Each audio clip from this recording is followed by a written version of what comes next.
देश में इस साल विधानसभा चुनाव होने हैं। हर पार्टी हर वर्ग को साधने में जुटी है, लेकिन इन सब के बीच मुस्लिम वोट बैंक और कांग्रेस के हिंदुत्व वाली पॉलिटिक्स से नए समीकरण बन रहे हैं। ये रिपोर्ट आप देखिए।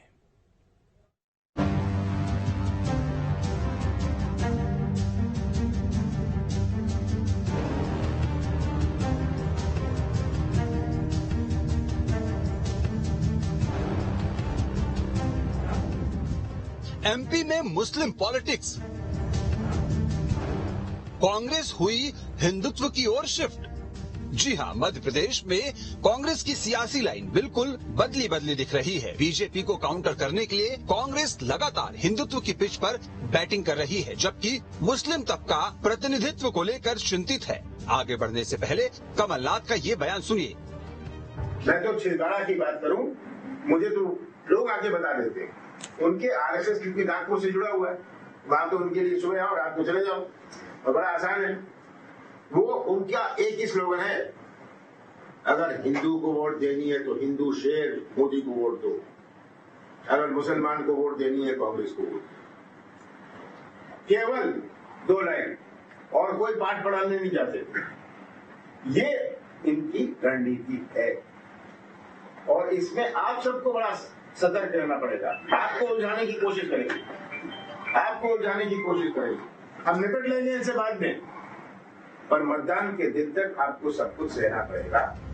ये बयान नवंबर 2018 का है, यानी 2018 के विधानसभा चुनाव से ठीक पहले का। तब कमलनाथ मुस्लिम वोटों को लेकर चिंतित दिख रहे थे, लेकिन 2023 आते आते कांग्रेस की पॉलिटिक्स पूरी तरह से हिंदुत्व के ट्रैक पर शिफ्ट हो गई है। अब कमलनाथ अपने गढ़ छिंदवाड़ा में धीरेन्द्र शास्त्री और पंडित प्रदीप मिश्रा की कथाएं करवा रहे हैं। मतलब अब मध्य प्रदेश के पूर्व मुख्यमंत्री और प्रदेश कांग्रेस अध्यक्ष कमलनाथ का पूरा फोकस हिंदू वोट बैंक पर है, क्योंकि इन कथाओं के जरिए धर्म के सागर पर कमलनाथ वोटरों को डुबकी लगवा रहे हैं। जहाँ तक शिफ्टिंग का सवाल है कि अल्पसंख्यक कहीं नहीं जा सकता, हमने उत्तर प्रदेश में देखा गया। भारतीय जनता पार्टी कोशिश कर रही है कि पसमानदा मुसलमान उनके पक्ष में आए।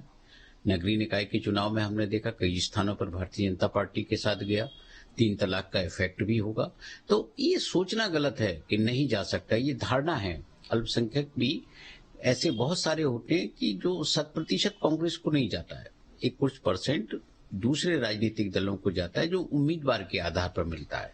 यदि आपका उम्मीदवार ठीक नहीं है तो फिर अल्पसंख्यक को देने से क्या होगा। भोपाल में रसूल अहमद सिद्दीकी को पार्टी ने उत्तर भोपाल से उम्मीदवार बनाया था, तो कांग्रेस पार्टी जीत तो नहीं गई थी, जीता तो निर्दलीय उम्मीदवार था। तो कई बार बहुत सारी चीजें देखी जाती हैं और कांग्रेस का जो हिंदुत्व है वो आप ये देखिए कि काउंटर कर रही है। वो एक जो इशू है जनता के बीच में, जिस तरह से वो एक अल्पसंख्यकों की समर्थक पार्टी के तौर पर स्थापित हो गई थी, उससे बाहर निकलने की कोशिश कर रही है। क्योंकि जो देश का वातावरण है इस वक्त बहुसंख्यक और अल्पसंख्यक के बीच डिवाइड हो गया है। अब सवाल उठता है कि क्या मुस्लिम वोट बैंक की कांग्रेस को फिक्र नहीं रही, या फिर कांग्रेस मानकर चल रही है कि मध्य प्रदेश में 2 दलीय व्यवस्था है, ऐसे में मुस्लिम तबका बीजेपी के साथ जा नहीं सकता, लिहाजा हिंदुत्व की पिच पर खेलने के बावजूद पवेलियन में बैठे मुस्लिम वोटर ताली बजाकर कांग्रेस का ही सपोर्ट करेंगे।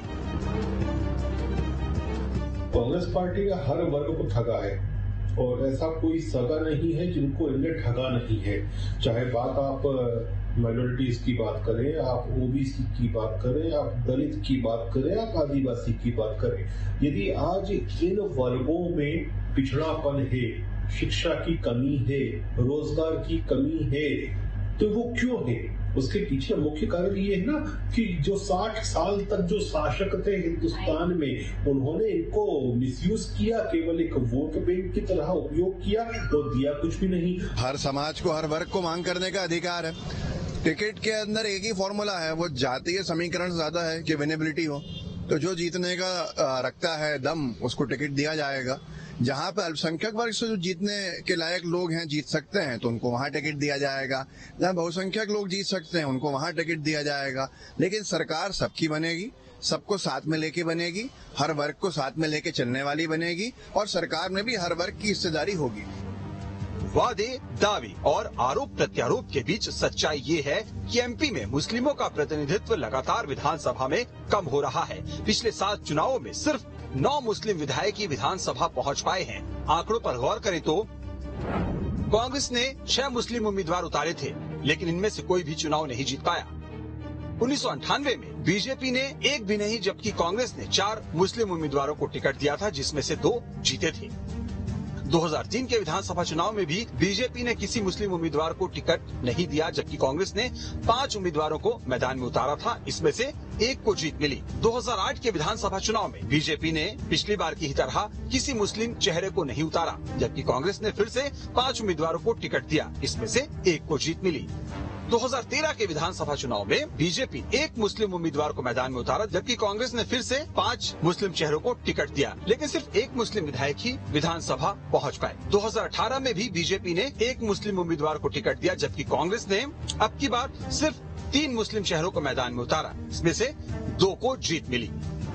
बीजेपी की लाइन स्पष्ट है, लेकिन सेक्युलर कांग्रेस भी अब मुस्लिमों को टिकट देने में कंजूसी बरतती दिख रही है, क्योंकि चुनाव दर चुनाव कांग्रेस भी अब मुस्लिम उम्मीदवारों को कम टिकट दे रही है। 2018 में तो कांग्रेस ने 230 सीटों में से सिर्फ 3 मुस्लिम उम्मीदवार मैदान में उतारे थे।